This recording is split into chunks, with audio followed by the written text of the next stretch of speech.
Welcome to another exciting edition of the Premier League Zone. My name is Anthony Ajulu, and this is your number one family radio station, Inspiration 92.3 FM. It's a beautiful Wednesday morning, and we're here to bring you the best from the English Premier League. It's a Wednesday, and like you know, we call it Mystery Wednesday. We have a voice ready. We're going to play that voice, and if you get it right, we'll give you a gift. We haven't done it for the last week or two, just because you guys are out there needing to talk about things that have been happening. Arsenal's downfall in the Premier League, United's hammering by Chelsea and all of that. But now we're here. We'll bring you our mystery voice. You know how it works. We'll get to that in a bit. We also have some news items making the rounds around the Premier League. We'll be talking about Chelsea and the search for a manager. It's getting closer and closer. United as well.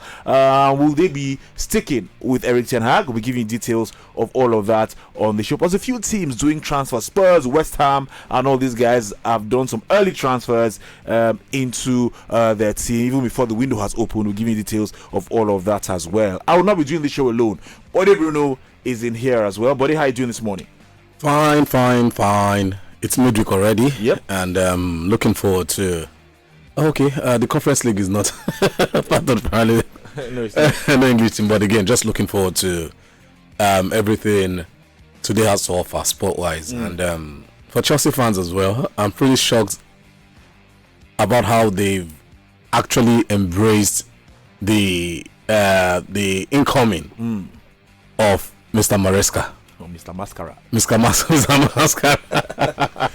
You know what? Let's just even start from there. By the way, you guys out there can join us 0700-923-923-923 0700-923-923-923, or you send us messages on WhatsApp at 081-7313-6193 081-7313-6193 for WhatsApp messages. You can also join us live on Facebook at Inspiration FM 92.3. Just leave your comments on the live feed. We'll read them on the show. Let's start from there actually, because we hear talks have really progressed. Agreement is already in place. Also close to an agreement with Chelsea, with Leicester City on a compensation of around £9 million as well. So that deal could be announced before the end of the week. They say they like his playing style and all of that. But Chelsea fans have talked about they've given their reservations about signing the man. What is Maresca about in the positives now? What is he about? What will he bring to Chelsea that Chelsea hope will make them succeed? Some coordination. He loves to work with young players, like we've noticed as well at Leicester City. His build-up play as well. Very interesting. It's a bit similar to what 𝐿VG brought to United. Okay. The old passing. Then you create your space to excel. And as much as it worked in the Championship, he will be leading the Chelsea side, who the expectation will be very high. Yes, in the last couple of seasons, they haven't had it right. I'm very sure for the hierarchy at Chelsea as well. They've gone ahead to bring in the manager who they feel understands what the job is all about. Yep. We will provide you with everything you need. Now, it's not about what the manager needs right now. We'll provide you with everything you need to ensure that you do succeed. What you need to do for us is on the pitch, just ensure that the results are coming on the pitch. And it will be very interesting because every manager will be frustrated if they do not have a say in the sort of players that do come into the club. And I feel that is where the sticking point will actually arrive from. I think I read something about Chelsea's demands from a manager. Was it Chelsea or United? I think it's the new rules from Ineos. Something like that. Was it Chelsea? No, it's Chelsea that the manager has to.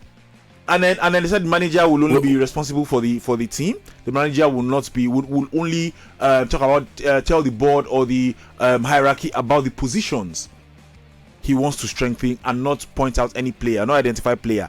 And in fact, the position he wants to strengthen and not the player. And then it's Chelsea actually. And then the board will go and get a player for that position for you. Does that work? I totally doubt if it will work. And let's not forget that even at Liverpool, Michael Edwards and 𝐒𝐭𝐚𝐲, yes, had the face-off. Yes. Because club didn't mostly have his way in terms of the sort of players he wanted. But again, for the sporting directors, some persons will say sometimes it works and some other times it doesn't. Let's not forget at the start, Klopp didn't really fancy Mo Salah.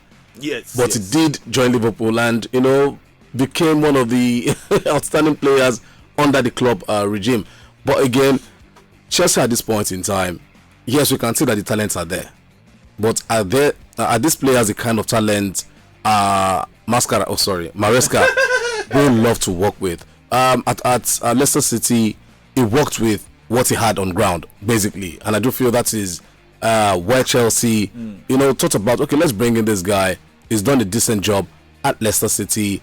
He's now in a club where, the quality of players will be better. And going for, and let's not forget that Leicester City even played Chelsea in one of the cup games. I think it was the FA Cup. Was it the FA Cup? Yes, I think the FA Cup. Right at the bridge. And at the end of the day, Leicester played well, even though they lost.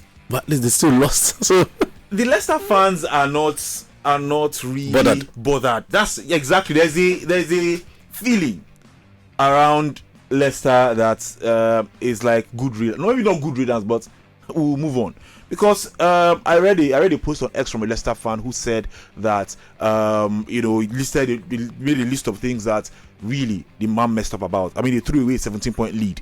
They kept losing towards the end of the season as well before they eventually, because all their rivals kept losing as well, and that's why they eventually won the title in the championship. And then they lost to all the big teams, all the teams vying for for promotion in the championship. They all beat Leicester City last season. So it shows a lack of mentality. That's what the guy said, not me saying it. Shows a lack of mentality when it comes to the crunch, when it comes to the key games. Should Chelsea be worried? Leicester and Chelsea. Okay, that's fair. Let's start from there. That's fair. Mentality is different, and I think the fact that Chelsea ended the season very strongly as well, in terms of where they are mentally, I think should also help Maresca. Now, the question mark is, are these players ready to let go the disappointment of the club, allowing Pochettino leave? Because these players seem to be endeared, to Pochettino. So for Maresca as well, it needs to ensure that it gains the trust of the players. And like I did say, the football is not too bad, to the eyes. I've seen Chelsea fans dig out several claims. Good, actually. The football is not bad at all. Yeah. Like it's a good way to play football. But will Chelsea fans be patient enough for him to to carry out his philosophy and what have you? Because while Pochettino was doing that, there were a lot of complaints until towards the end of the season, where everything began to join together. At Leicester as well, Maresca suffered issues as regards injuries as well. Yep. And if Maresca should find himself in the sort of situation Chelsea found themselves in the just concluded season, it will be interesting to see how he navigates that going forward. All right, we'll take some messages. We'll go to United.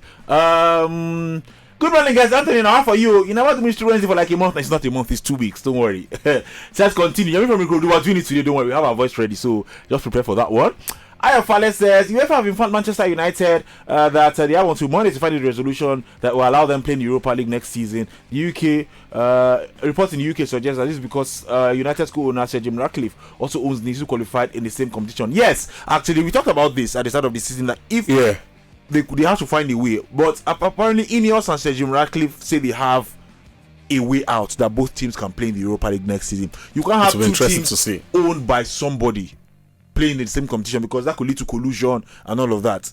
It's a valid concern from UEFA. But United are saying that we have a way to make it happen. Maybe they're going to push that, it's 25% and all of that. We don't know yet. We'll see what happens. Sir Jim doesn't own Manchester United. So. Yes, he's just an investor at Manchester United. So again, I think that's the what's it called now? That's the loophole that United will try to explore in that one. Did you enjoy this video? Hit the subscribe button for more, leave a comment and like. Thank you.